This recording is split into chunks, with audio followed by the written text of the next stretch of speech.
Hello all, welcome to screen space. ఈ వీడియోలో recent గా సోనీ లివ్ లోకి వచ్చిన Mayasabha the rise of the Titans web series review గురించి అయితే తెలుసుకుందాం. డైరెక్టెడ్ బై దేవకట్ట గారు.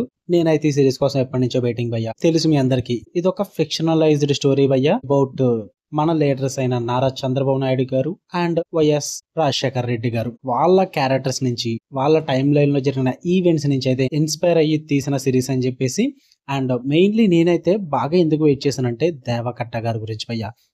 ఆయన పొలిటికల్ డ్రామాస్ ని చాలా బాగా డీల్ చేస్తారు. అది మనం రిపబ్లిక్ మూవీతో చూసాము, ఎంత జెన్యున్ గా తీస్తారనే మూవీ అనేది. ఆయనే ఒక సిరీస్ తీస్తున్నారంటే నేనైతే చాలా వెయిట్ చేశాను భయ్యా. ఫైనల్ అయితే నైట్ కంప్లీట్ చేయడం జరిగింది. టోటల్ 9 ఎపిసోడ్స్ అయితే ఉన్నాయి. ఇది సీజన్ 1 మాత్రమే. ఐ థింక్ సీజన్ 2 కూడా రావచ్చు. 9 ఎపిసోడ్స్ కలుపుకొని మీకు దగ్గర 6 to 7 అవర్స్ అయితే అవుతుంది సిరీస్ కంప్లీట్ చేయడానికి. స్టోరీ ప్లాట్ మీకు ఆల్రెడీ తెలిసిందే కదా. 1990s లో ఆంధ్రప్రదేశ్ లో ఒక ఇద్దరు ఫ్రెండ్స్ అయితే ఉంటారు. వాళ్ళు పొలిటీషియన్స్ కింద ఆ ల్యాడర్ ఎలా క్లైమ్ చేశారు, వాళ్ళ బాండ్ ఏంటి, వాళ్ళ అంబిషన్ ఏంటి, ఐడియాలజీ ఏంటి, వీటన్నిటిని అయితే ఈ సిరీస్ లో ప్లే చేయడం అయితే జరుగుతుంది భయ్యా. ఫుల్ వీడియోలోకి వెళ్ళిపోయే ముందు వీడియోని చివరి వరకు చూడండి. మీకు కనుక రివ్యూ నచ్చితే వీడియో లైక్ చేసి షేర్ చేసి ఛానల్ కూడా ఖచ్చితంగా సబ్స్క్రైబ్ చేసుకోండి. అండ్ ఈ వీడియో కింద డిస్క్రిప్షన్ లో ఇన్స్టాగ్రామ్ లింక్ అయితే ఇచ్చాను. మూవీ అప్డేట్స్ అనే ఛానల్ అప్డేట్స్ కోసం వెళ్ళి ఫాలో కొట్టండి భయ్యా. ఈ సిరీస్ విషయానికి వచ్చేస్తే ఫస్ట్ థింగ్స్ ఫస్ట్, నాకైతే నచ్చింది భయ్య. నాకైతే చాలా బాగా నచ్చింది. ఎందుకంటే నాకు పొలిటికల్ డ్రామాస్ అంటే చాలా ఇష్టం భయ్య. ఆ డ్రామా ఎంత ఇంట్రెస్టింగ్ గా ఉంటే అంత బాగా వర్కౌట్ అవుతుంది నాకు ఈ సిరీస్ అయితే బాగా వర్కౌట్ అయింది. అందువల్లే మీరు మరీ చెప్తున్నా, పొలిటికల్ డ్రామాస్ ఇష్టం అనుకుంటేనే చూడండి, లేదంటే అవాయిడ్ చేసేయండి. ఎందుకంటే కొత్తగా నేనేదో బాగుందని చెప్పేసి పొలిటికల్ డ్రామాస్ ఎక్స్పీరియన్స్ లేకపోయినా సరే బలవంతంగా చూడడానికి ట్రై చేయొద్దు, డిసప్పాయింట్ అవుతారు. మీకు ఆ టైప్ ఆఫ్ డ్రామాస్ నచ్చుతాయి అనుకుంటేనే ట్రై చేయండి. పాజిటివ్స్ విషయానికి వచ్చేస్తే main biggest positive strong performances భయ్య. ఆది పినిశెట్టి గారు అండ్ చైతన్యరావు ఇద్దరి పర్ఫార్మెన్సెస్ ఉంటాయి బ్రో. వాళ్ళ ట్రాన్స్ఫర్మేషన్స్ కానీ, ఆ డైలాగ్ డెలివరీస్ కానీ చాలా బాగా ప్రెజెంట్ చేస్తారు. మనకి ఎవరినైతే గుర్తు చేయాలో ఆ క్యారెక్టర్స్ లో వాళ్ళనైతే పర్ఫెక్ట్ గా దింపేశారని చెప్పాలి. వాళ్ళు అన్నట్టు చూపించకూడదు, అలా అని చెప్పేసి వేరే పర్సన్స్ లో కూడా అనిపించకూడదు. పర్ఫెక్ట్లీ సూట్ అయ్యారు భయ్య. వీళ్ళ బిగ్గెస్ట్ ప్లస్ పాయింట్ పోయి ఈ సిరీస్ కి. ఇంకా పొలిటికల్లీ డేరింగ్ గా చూపించారు ఆ కంటెంట్ అన్నది. క్యాస్ట్ బేస్డ్ సిస్టమ్ గురించి కానీ, అండ్ ఐడియాలజికల్ షిఫ్ట్స్ కానీ, లీడర్షిప్ గురించి కానీ, నమ్మక ద్రోహాల గురించి కానీ, వీటన్నిటిని కూడా చాలా బోల్డ్ గా ప్రెజెంట్ చేస్తారు. నేను షాక్ అయ్యా యాక్చువల్లీ చెప్పాలంటే. అంటే ఇంత బోల్డ్ గా చూపిస్తారని అయితే అనుకోలేదు.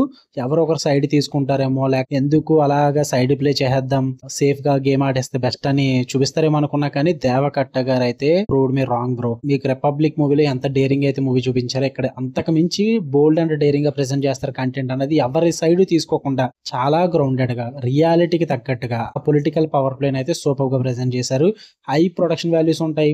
లైక్ మీకు ఆ 90s సెటప్ ని కానీ, ఆ పీరియడ్ డీటెయిలింగ్ కానీ, సినిమాటోగ్రఫీ కానీ, ఆ ఎడిటింగ్ పరంగా కానీ చాలా బాగా ప్రెజెంట్ చేసి చూపించారు భయ్య. సిరీస్ ని అయితే చాలా కేర్ఫుల్ గా, చాలా స్ట్రక్చర్డ్ గా సెటప్ చేసుకున్నారు. ఫస్ట్ 3 ఎపిసోడ్స్ అయితే మీకు ఎమోషన్ స్టేక్స్ ని, క్యారెక్టర్ సెటప్స్ ని, వీటిని బిల్డప్ చేయడానికి అయితే తీసుకుంటారు. అవి బాగా వర్కౌట్ అయ్యాయి నాకు యాక్చువల్లీ చెప్పాలంటే. సెటప్ చాలా స్ట్రాంగ్ గా చేసుకున్నారు భయ్య 9 ఎపిసోడ్స్ లో, స్టార్టింగ్ ఎపిసోడ్స్ లో. అది నాకు బాగా వర్కౌట్ అయింది. ఇక నెగిటివ్స్ ఏంటంటే, మీకు స్టార్టింగ్ చెప్పాను, పొలిటికల్ డ్రామాస్ ఇంట్రెస్ట్ లేకపోతే బలవంతంగా చూడడానికి అయితే ట్రై చేయకండి. మీకు ఎక్కచ్చు, ఎక్కకపోవచ్చు. ఎక్కితే పర్లేదు, ఐఎమ్ హ్యాపీ ఆల్సో.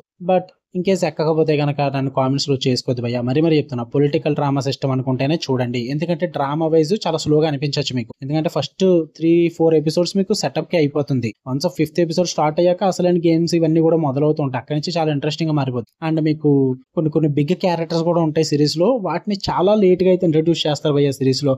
అది కొంచెం ఇబ్బంది అనిపించింది నాకు. ఇంకా ముందే సిరీస్ లో పరిచయం చేసి ఉంటాయి, ఇంకా ఇంట్రెస్టింగ్ గా క్రియేట్ అవుతుంది సిరీస్ అనేది. బట్ పర్లేదు, కొన్ని ప్రాబ్లమ్స్ అయితే ఉంటాయి. మరి కొన్ని సీన్స్ లో అయితే ఓవర్ డ్రామటైజేషన్ అయితే చేసేస్తారు భయ్య. కొన్ని పొలిటికల్ అనాలిసిస్ కానీ, అండ్ ఫ్యూ ఈవెంట్స్ కానీ చాలా వరకు కూడా లోపలికి డీప్ గా తీసుకెళ్లిపోయి ఓవర్ గా డ్రామటైజ్ చేసేసి మరీ ఎక్కువగా అండర్వెల్మింగ్ గా చూపిస్తారన్నమాట. రియాలిటీ తగ్గట్టుగా ఉండదు. అదే కొంచెం ప్రాబ్లం అనిపించింది.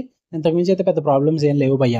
అండ్ మీకు మరీ చెప్తున్నా, ఇది మాక్సిమం ఫిక్షనలైజ్డ్ గానే ఉంటుంది. స్టోరీస్ కానీ, ఈవెంట్స్ కానీ, ఇవన్నీ కూడా కొన్ని రియలిస్టిక్ గా ఉండొచ్చు, కొన్ని అయితే ఫిక్షనలైజ్డ్ గా ఉండొచ్చు. మనకి ఏది రియల్, ఏది ఫిక్షనలైజ్డ్ అన్నది క్లియర్ గా అయితే ఎవరు మెన్షన్ చేయలేదు, ఎవరు చెప్పరు కూడా. బట్ ప్యూర్లీ ఇదైతే నారా చంద్రబాబు నాయుడు గారు and doctor YS Rajasekhar Reddy గారు వీళ్ళ క్యారెక్టర్స్ ని, వీళ్ళ లైఫ్ స్టోరీస్ ని ఇన్స్పైర్ అయ్యి తీసిన సిరీస్ అనేది మీకు క్లియర్ గా అర్థమవుతుంది. బట్ సిరీస్ లో ఎంతవరకు నిజం ఉంది, ఎంతవరకు అబద్ధం ఉంది అన్నది నాకైతే తెలియదు భయ్య. మీకు ఎంతవరకు తెలిస్తే మీరు చెప్పండి. అండ్ మీరు సిరీస్ చూస్తుంటే మీకు ఎలా అనిపించిందో కూడా కామెంట్ చేయండి. అండ్ వీడియో కనుక నచ్చితే లైక్ చేయండి, షేర్ చేయండి, ఛానల్ కూడా ఖచ్చితంగా సబ్స్క్రైబ్ చేసుకోండి.